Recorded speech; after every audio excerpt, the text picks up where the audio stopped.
भगवान श्री रमण महर्षि ने यह अनुभव कर लिया था कि वे आत्मा हैं। श्री भगवान ने एक पाश्चात्य जिज्ञासु श्री पॉल ब्रंटन के सम्मुख इस अंतर की व्याख्या इस प्रकार की थी। ब्रंटन ने पूछा, उस आत्मा का स्वरूप क्या है जिसकी आप चर्चा करते हैं? आप जो कुछ कहते हैं, अगर वह सत्य है तो उस स्थिति में मनुष्य में एक दूसरी आत्मा होनी चाहिए। तब श्री रमण महर्षि ने बताया कि क्या एक व्यक्ति के दो स्वरूप, दो आत्माएं संभव हैं? इस विषय को समझने के लिए पहले यह आवश्यक है कि मनुष्य अपना विश्लेषण करे। चूँकि वह लंबे अरसे से अन्य लोगों की तरह सोचता आया है, इसलिए उसने कभी सच्चे ढंग से अहम का सामना नहीं किया। उसके सम्मुख अपनी सही तस्वीर नहीं है। उसने लंबे अरसे से शरीर और मस्तिष्क के साथ अपने को एक रूप अनुभव किया है। इसलिए श्री रमण महर्षि कहते हैं कि मैं आपसे कहूँगा कि आप इस सत्य का अन्वेषण करें कि मैं कौन हूँ। आपने इस यथार्थ आत्म तत्व का वर्णन करने के लिए मुझसे कहा है। इसके बारे में क्या कहा जाए? यह वह तत्व है जिसमें से व्यक्ति मैं की भावना पैदा होती है और इसी में इसे लय होना है। ब्रंटन ने पूछा, लय होना? कोई अपने व्यक्तित्व की भावना को किस प्रकार भुला सकता है? तब श्री रमण महर्षि कहते हैं, प्रत्येक मनुष्य के मन में सर्वप्रथम और सर्वप्रधान विचार मैं का होता है। इस विचार के बाद ही अन्य कोई विचार जन्म ले सकते हैं। प्रथम उत्तम पुरुष के सर्वनाम मैं के मन में आने के बाद ही द्वितीय मध्यम पुरुष के सर्वनाम तुम की उत्पत्ति होती है। अगर आप मानसिक रूप से मैं के सूत्र का अनुसरण कर सकें तो आपको यह पता चलेगा कि जिस प्रकार यह सर्वप्रथम उत्पन्न होने वाला विचार है, उसी प्रकार यह सबसे अंत में लोप होने वाला विचार है। इसे आप अनुभव द्वारा जान सकते हैं। तब ब्रंटन ने पूछा, आपका कहने का अभिप्राय यह है कि इस प्रकार अपने आप में मानसिक अन्वेषण संभव है? तब श्री रमण महर्षि बताते हैं, निश्चित रूप से अपने अंदर प्रवेश करना संभव है और अंततः धीरे धीरे अंतिम विचार मैं का लोप हो जाता है। तब ब्रंटन ने पूछा, इसके बाद क्या बच रहता है? इस अवस्था में क्या व्यक्ति बिल्कुल अचेतन बन जाता है या वज्र मूर्ख बन जाता है? श्री रमण महर्षि बताते हैं, नहीं, इसके विपरीत उसमें वह चैतन्य प्रकट होता है जो अमर है और तब वह वस्तुतः बुद्धिमान बन जाता है जब उसे अपने वास्तविक स्वरूप का पता चल जाता है। मनुष्य का वही वास्तविक स्वरूप है। ब्रंटन ने पूछा, परंतु निश्चित ही मैं का भाव इसके साथ संबद्ध है। श्री रमण महर्षि कहते हैं, मैं का भाव व्यक्ति शरीर और मस्तिष्क से संबद्ध है। जब मनुष्य अपने वास्तविक स्वरूप को पहचान लेता है, तब प्रथम बार उसकी अस्तित्व की गहराइयों में से कोई ऐसी चीज़ जन्म लेती है जो उस पर पूरी तरह हावी हो जाती है।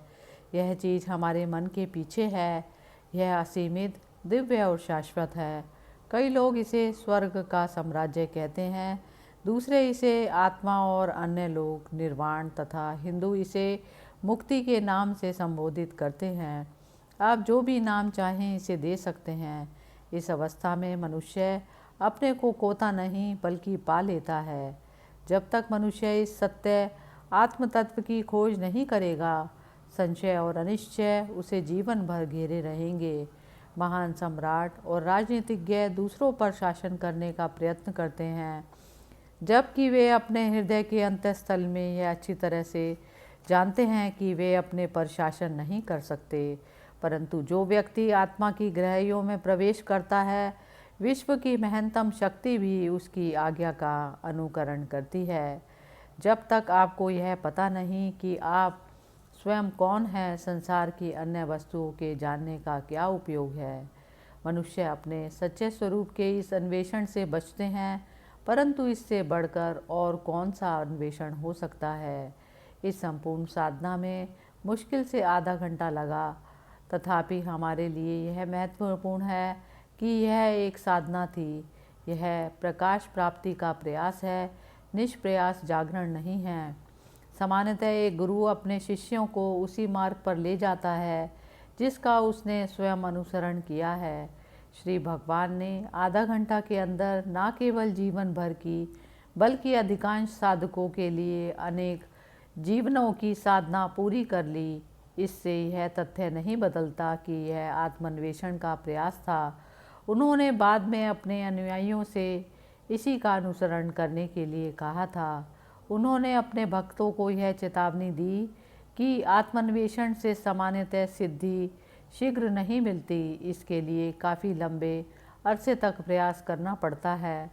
साथ ही उन्होंने यह भी कहा कि यही एकमात्र प्रत्यक्ष निर्भ्रांत साधन है उस निरपेक्ष परम सत्ता की अनुभूति का जो आप स्वयं वस्तुतः हैं।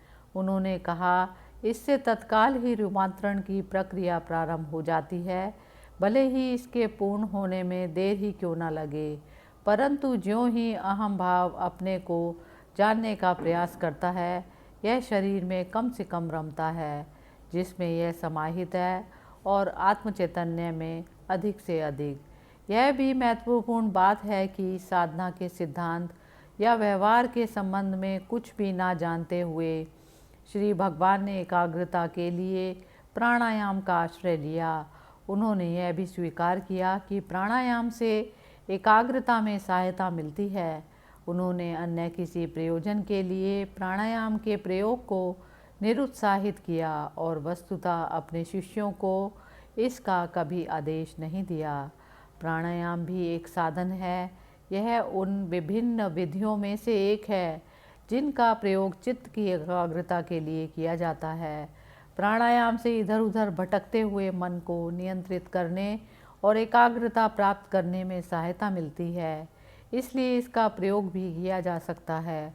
परंतु व्यक्ति को यहीं नहीं रुक जाना है। प्राणायाम द्वारा मन पर नियंत्रण प्राप्त करने के बाद व्यक्ति को इससे प्राप्त अनुभव से ही संतुष्ट नहीं हो जाना चाहिए, अपितु नियंत्रित मन को मैं कौन हूँ इस प्रश्न की ओर तब तक लगाना चाहिए जब तक कि मन आत्मा में लीन ना हो जाए।